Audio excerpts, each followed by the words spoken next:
Estimados estudiantes, bienvenidos a su clase de Ciencias Sociales. Antes de comenzar con el tema, es importante tener en claro que si nos cuidamos, cuidamos a nuestra familia. El propósito de hoy es utilizar fuentes para obtener información sobre el humanismo y el Renacimiento. El humanismo y el Renacimiento forman parte de una etapa en la historia, la cual consideramos que es una nueva forma de pensar. Esta etapa se desarrolla en el siglo XV, ¿no? Y surge por un renovado interés por la cultura grecorromana en algunas ciudades italianas. Muchos pensadores y artistas buscaron en las obras clásicas la clave para comprender el mundo y al ser humano. Recuerden que el humanismo viene de la palabra humanitas. Humanitas resume todo lo que los hombres de esa época buscaban, es decir, la plenitud humana, ¿no? Y bueno, eso significa vivir intensamente la condición del hombre. Entre las características del humanismo encontramos que ellos consideraron que el ser humano era el centro del universo, a diferencia de muchos pensadores medievales que colocaban a Dios en ese lugar. También ellos aprendieron latín, griego y analizaron muchas obras de autores clásicos como Platón, Aristóteles. Por otro lado, estudiaron la Biblia en sus lenguas originales. También se enfrentaron a la enseñanza medieval que se basaba en la memorización de compendios y resúmenes, y se estimuló la crítica personal. Un invento clave en esta época es la imprenta, ya que muchas obras de los humanistas se lograron difundir rápidamente en Europa gracias a la difusión de la imprenta, que fue un invento chino del siglo X. En el siglo XV, el alemán Johannes Gutenberg fabricó la primera imprenta de tipos móviles, lo cual incrementó la producción de libros a bajo precio. Muy bien, con respecto al Renacimiento, fue un movimiento de renovación cultural que comenzó al norte de Italia y se difundió por toda Europa entre los siglos XV y XVI.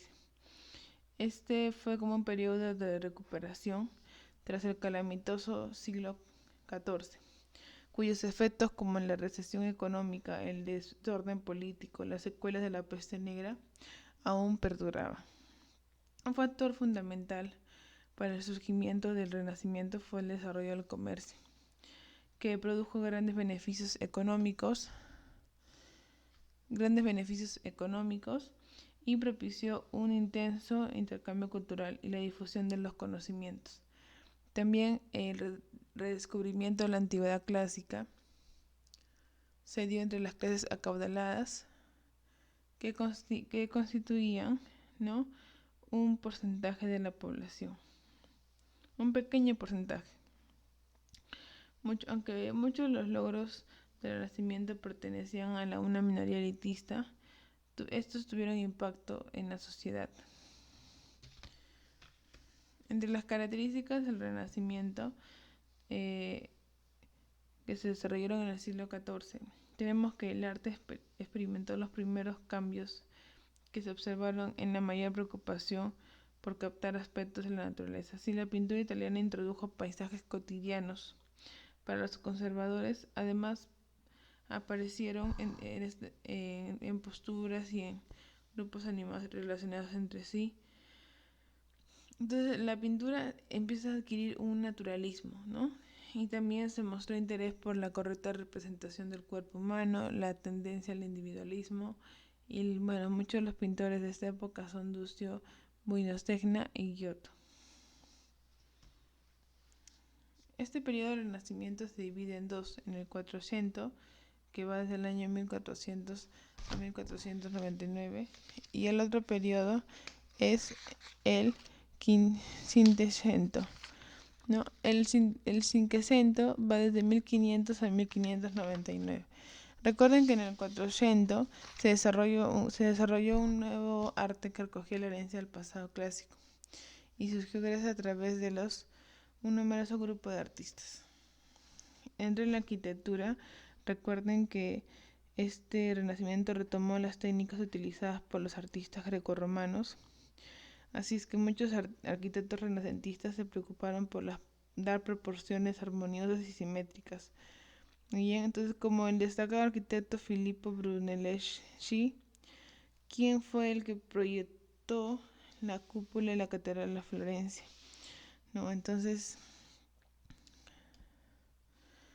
acerca de la escultura, recuerden que tuvo una fuerte tendencia realista, seguía de modelos antiguos en cuanto a sus proporciones y tratamiento. Y entre los escultores tenemos a Lorenzo Ghiberti y Donatello. Con respecto a la pintura, usó la perspectiva, se busca el realismo, movimientos de las imágenes, representan temas religiosos. Bien, entre los representantes tenemos a Masaccio, Mantegna, Frangélico. El más sobresaliente es Sandro Botticelli. Bueno, en el Cinquecento, que se desarrolla en 1500 a 1599, ¿no? A lo largo de todo el siglo XV. Muy bien. Esta época, ¿no? Esta época se marca porque la iglesia comienza a financiar muchos artistas, ¿no? El Cinquecento. Entonces vamos a ver aquí que en primer lugar encontramos a Bramante, ¿no? Uno de los artistas muy reconocidos junto a Rafael y Miguel Ángel. ¿Por qué él fue conocido? Porque los papas Juan Julio II y León X, ¿no? Delegaron una tarea a Bramante, ¿no? Y era acerca de la restauración, ¿no? De la ciudad y la nueva Basílica de San Pedro. Entonces él tuvo que conversar mucho con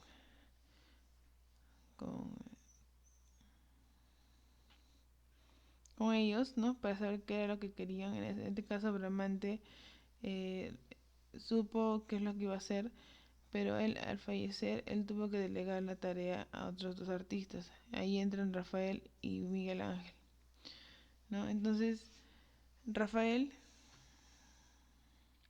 ¿no? Rafael elabora en su arte, ¿no? Elabora lo que vendría a ser la escuela de Atenas. Muy bien.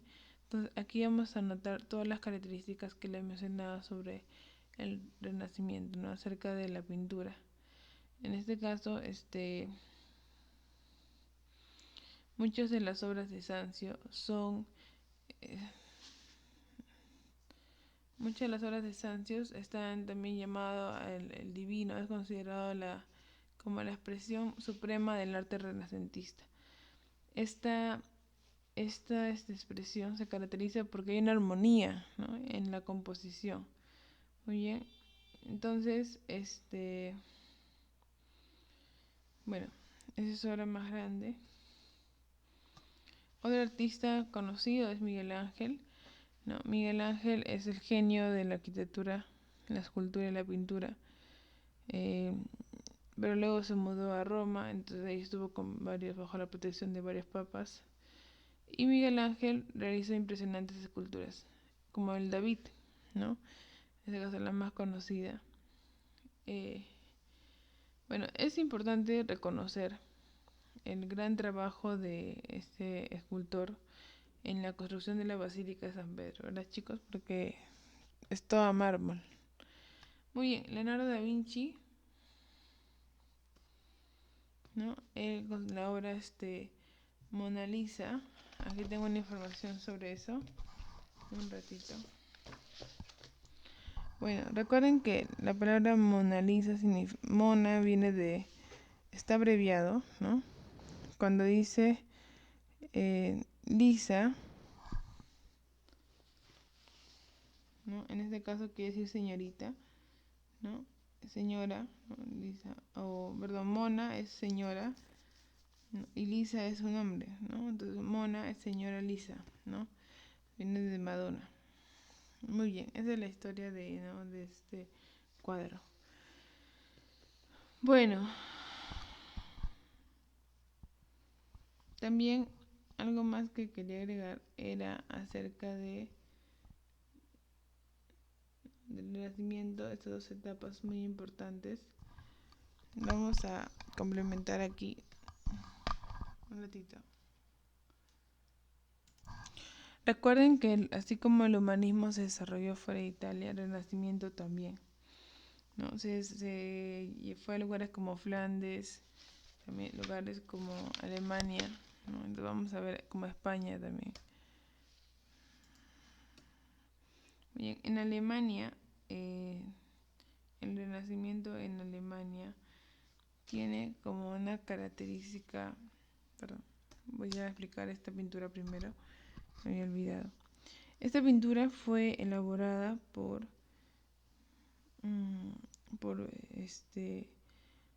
la de El Jardín de las Delicias, ¿no? Por el Bosco. Entonces, en esta pintura se puede ver mucho de lo que mencionan en las características de la pintura renacentista, ¿no? Las similitudes, es muy importante captar eso, porque eso es lo que hace que esta fuente sea una fuente renacentista.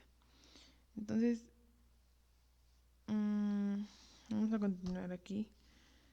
En el Renacimiento en Alemania se procuraba por captar símbolos religiosos, ¿no? Eso es lo que he notado, ¿no? Símbolos religiosos. Un poco el contexto también es importante, ¿no? Acerca de la reforma protestante que vamos a tratar después.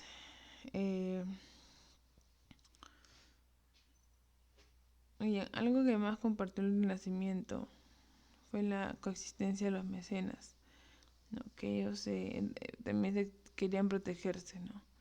En este caso,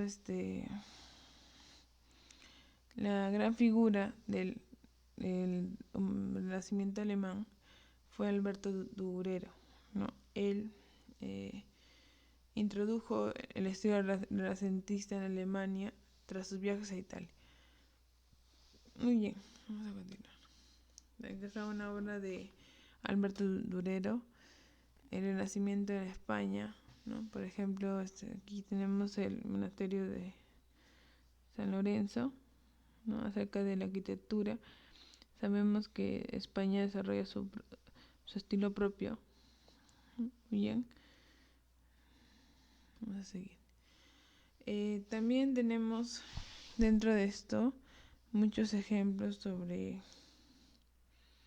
¿no? Sobre la pintura en España, y uno de ellos es el espolio, ¿no? ¿No? El espolio. Entonces, eso sería todo, chicos. Muchas gracias por su atención.